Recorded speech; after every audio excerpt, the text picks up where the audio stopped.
Morning students. Now we start chemical compounds. बच्चों अभी तक हमने एलिमेंट्स, कंपाउंड्स, मिक्सचर इन सारी चीज़ों के बारे में पढ़ा। हमने केमिकल और फिजिकल प्रॉपर्टीज के बारे में भी रीड किया। अब हम रीड करेंगे केमिकल कंपाउंड्स के बारे में। क्या होते हैं chemical compounds? So we make a mixture of iron and sulphur. हमने आयरन और सल्फर की बात की थी। आयरन इसका एटॉमिक जो नंबर होता है 26 होता है और जो सल्फर है इसका 16 होता है। तो हम बात करते हैं आयरन और सल्फर की। तो iron Fe and sulphur S जब दोनों मिलते हैं तो आयरन सल्फाइड बनता है। जब आयरन मिलेगा और सल्फर मिलेगा, we make a mixture of iron and sulfur. If we heat this mixture till it begins to glow, a new substance will be formed. हमने दोनों चीजों को मिलाया था पर वो पूरी तरीके से नहीं मिला था, लेकिन जैसे हम इसको गर्म करते हैं तो हमें एक न्यू सब्सटेंस मिलता है।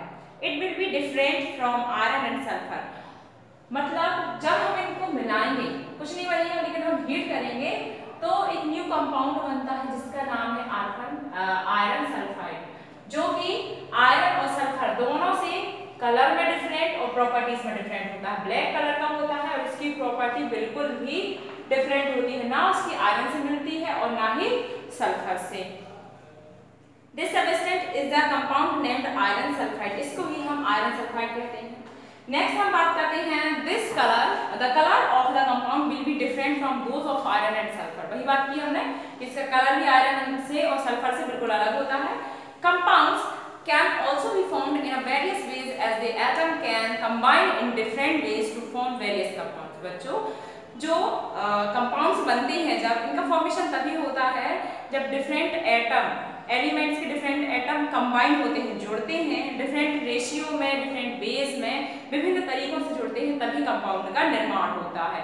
In some cases, atoms of the same elements can combine in different ratio to form different compounds. यहाँ पर यह कहा जा रहा है कि जब एटम जो होते हैं, जो एलिमेंट्स के एटम हैं, यदि अलग अलग रेशियो में मिलते हैं तो जैसे वो रेशियो मिलेंगे उसके हिसाब से एक ही एलिमेंट के अलग अलग कंपाउंड बनते हैं।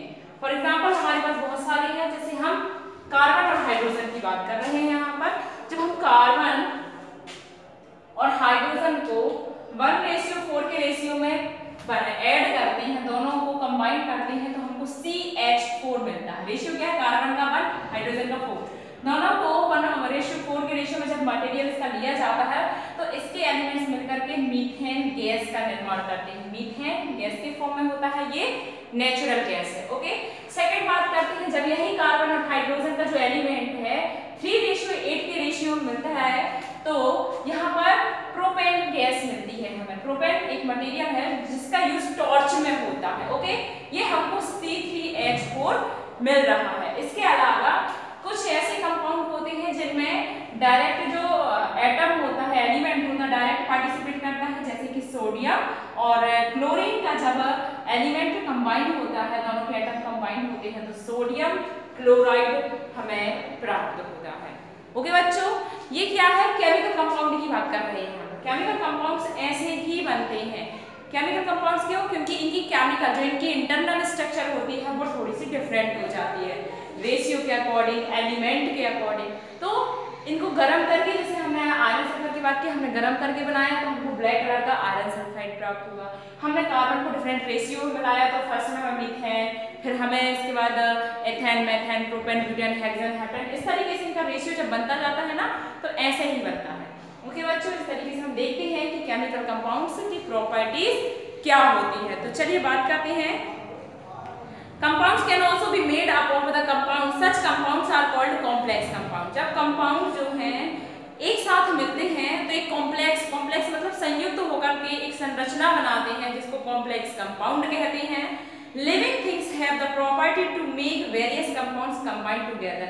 जो लिविंग थिंग्स होती हैं, जैसे हम अपनी बात करते हैं या किसी भी प्लांट की बात करते हैं, जब इसमें कंपाउंड जो है एक दूसरे से मिलते हैं तो इसकी प्रॉपर्टी थोड़ी सी डिफरेंट होकर के इन दोनों को जोड़ करके, मतलब हमारी जो बॉडी है, हम अपनी बॉडी की बात करें तो हमारी बॉडी में हम प्रोटीन की बात करें, कार्बोहाइड्रेट की बात करें तो जब इसमें कार्बन होता है, हाइड्रोजन होता है, डिफरेंट रेशियो में मिलकर के डिफरेंट कंपाउंड बनाता है। ओके,